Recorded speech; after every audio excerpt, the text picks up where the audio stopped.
Hey guys, तो कैसे हो आप सब। जैसा कि द गैलेक्सी एम्परर की लास्ट एपिसोड में आप लोगों ने देखा था कि लिंग हाउकोंग से बचते हुए एक मेंशन में एंटर कर गया था, जिसके अंदर उसे एक फर्नेस दिखाई दिया था और जैसे ही उस फर्नेस को टच करता है तो उसके आसपास भूकंप होने लगी थी और वो फर्नेस भी ओपन हो गया था। अब आगे तो इस एपिसोड की स्टार्टिंग में हम लोग उस फार्नेस को देखते हैं। जैसे ही वो फार्नेस ओपन होता है उसके अंदर से एक बहुत ही बड़ा पाइथन निकलता है और वो सीधा ही लिंग की ओर बढ़ता है। तो लिंग अपनी जगह से हट गया था, लेकिन वो पाइथन फिर से मुड़ के लिंग के ऊपर अटैक करता है। लिंग उस पाइथन के ऊपर अपनी एक पावरफुल पंच मारता है, जिससे वो पाइथन पूरी तरीके से डिस्ट्रॉय हो गया था। इससे लिंग खुश हो ही रहा था, तभी म्यू को कुछ महसूस होता है और फिर हम देखते हैं वो पाइथन फिर से रिवाइव हो गया था और वो पहले से भी पावरफुल हो गया था और फिर वो लिंग के ऊपर अटैक करने लगता है। तो लिंग भी उसके अटैक से बच रहा था। वो पाइथन लिंग को निगलने ही वाला था, लेकिन लिंग अपनी फायर यूनिकॉर्न से उस पाइथन के ऊपर अटैक कर दिया था, लेकिन वो पाइथन लिंग के बीस्ट को पूरी तरीके से जकड़ लिया था। तो लिंग ये देखते ही उसके ऊपर अपने मिथियोर पंच का यूज करता है और फिर वो पाइथन लिंग की स्पिरिचुअल बीस्ट को डिस्ट्रॉय कर देता है और वो उसकी मिथियोर पंच के सामने आ गया था। लेकिन हम देखते हैं कि मिथियोर पंच से उस बीस्ट को कुछ भी फर्क नहीं पड़ा था, उल्टा ही वो और भी ज्यादा पावरफुल हो गया था और वो पाइथन और भी ज्यादा एंग्री होकर लिंग के ऊपर अटैक करने लगा था। तो लिंग भी उस अटैक से बहुत ही मुश्किल से बचता है और फिर वो पाइथन लिंग को पकड़ के निकाल भी लिया था। फिर लिंग उस पाइथन की पेट में आ गया था।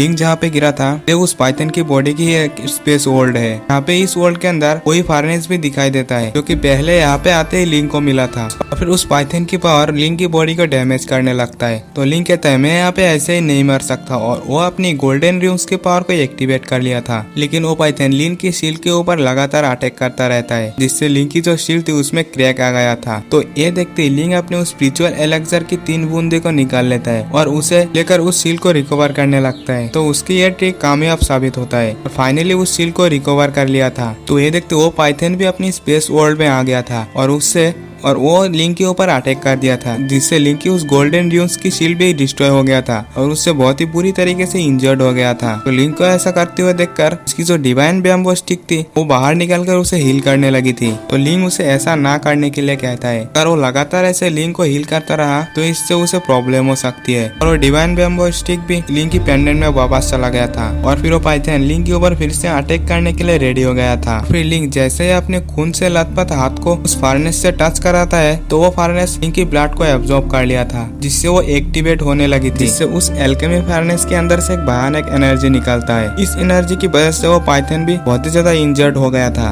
और फिर लिंग उस पाइथन को मारने के लिए उसके ऊपर कई सारे अटैक करता है, कई सारे पावरफुल अटैक करता है और फिर फाइनली ऐसा करके उस पाइथन को मार लिया था, जिससे उसे एक फ्लेम हासिल होता है जो कि ग्लेस फ्लेम था। और हाँ, इस पाइथन का नाम भी ग्लेस फ्लेम पाइथन था। और फिर लिंग उस फ्लेम को लेकर रिफाइन करने लगी थी और फिर ऐसा करने में वो सक्सेसफुल हो गया था। फाइनली उसे एब्जॉर्ब करने की बारी थी और इस प्रोसेस को कंटिन्यू रखता है। फाइनली थोड़ी देर बाद इसे एब्जॉर्ब भी कर लिया था। इस प्रोसेस में उसे बहुत ही ज्यादा प्रॉब्लम हुआ था और फिर लिंग कहता है इस फ्लेम को एब्जॉर्ब करने की वजह से सोल रिदम की 4th लेवल पर पहुंच चुका हूँ। फिर लिंग को उसकी हेवन डिवोरिंग मेथड कहता है तुम्हारी जो ये ग्लेस फ्लेम है ये ग्रो हो सकती है, इसकी पावर और भी ज्यादा बढ़ सकती है, इसके लिए तुम्हें डिफरेंट फ्लेम्स को एब्जॉर्ब करनी होगी। तो लिंग कहता है पहले से इतना ज्यादा पावरफुल है, अगर इसमें मैं और भी फ्लेम्स को ऐड कर दे तो बहुत ही ज्यादा पावरफुल हो जाएगी। फिर हेवन डिवोरिंग मेथड कहता है तुम्हारे पास वुड एंड फायर पहले से 2 एलिमेंट्स हो चुके हैं, अब तुम्हें 5 एलिमेंट्स को ढूंढना है, लेकिन तुम्हारे पास 5 एलिमेंट्स होने चाहिए। लिंग कहता है 5 एलिमेंट्स रुको, वुड यिंग है और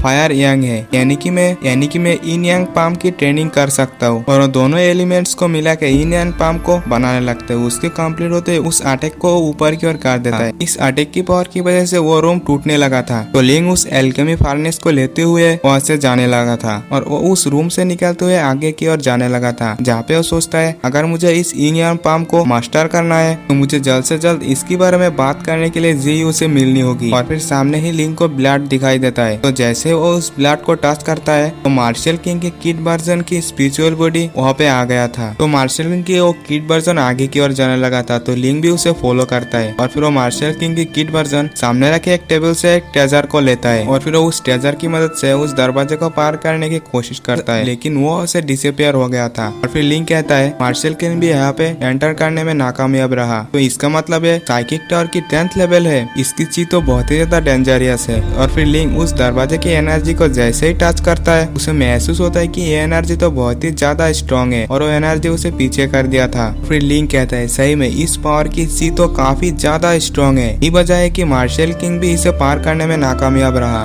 खैर जो भी हो, मैं इसे हर हाल में पार करने की कोशिश करूंगी। उसके ऐसा कहते ही उसके पीछे से एक स्पीयर बहुत ही तेजी से आता है, लेकिन लिंक उस स्पीयर को डॉज कर लिया था। जैसे वो पीछे मुड़ता है, ये होता है हाउकॉन्ग और वो कहता है मैंने तुम्हें ढूंढ ही लिया, अब तुम बच के कहाँ जाओगे। और एपिसोड भी यहीं पे एंड हो जाता है। जिसने भी चैनल को सब्सक्राइब नहीं किया सब्सक्राइब कर लेना और वीडियो को भी लाइक कर देना, दोस्तों से शेयर करना तो भूलना ही मत। अगर आप लोग ऐसा करते हो तो मुझे मोटिवेशन मिलती है कि मैं आप लोगों के लिए और नए नए सीरीज को एक्सप्लेन करूँ। मिलते हैं नेक्स्ट वीडियो में, बाय बाय। और रुको जरा, कमेंट जरूर से करना, मैं सबकी कमेंट पढ़ता हूँ।